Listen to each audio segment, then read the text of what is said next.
Donations to Ethiopia. This year, our family made a donation to the Solar Cow Project, which supports children's education in Ethiopia.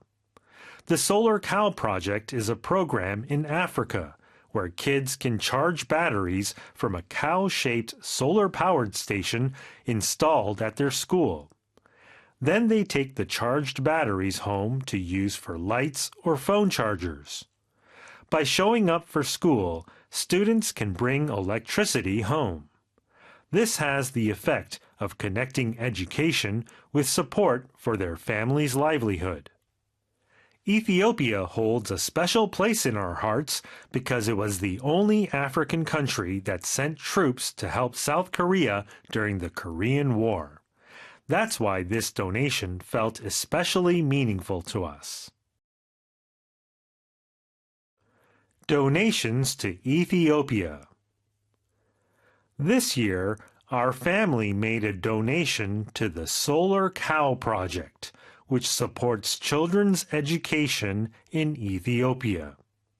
The Solar Cow Project is a program in Africa where kids can charge batteries from a cow-shaped solar-powered station installed at their school.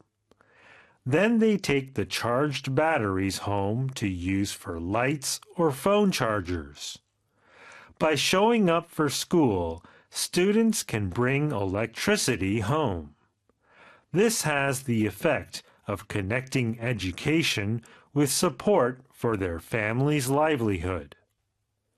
Ethiopia holds a special place in our hearts because it was the only African country that sent troops to help South Korea during the Korean War.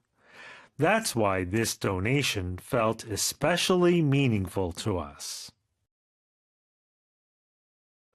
Donations to Ethiopia. This year, our family made a donation to the Solar Cow Project, which supports children's education in Ethiopia.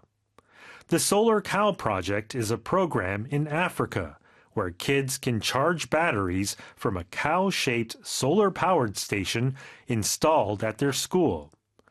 Then they take the charged batteries home to use for lights or phone chargers. By showing up for school, students can bring electricity home. This has the effect of connecting education with support for their family's livelihood. Ethiopia holds a special place in our hearts because it was the only African country that sent troops to help South Korea during the Korean War. That's why this donation felt especially meaningful to us.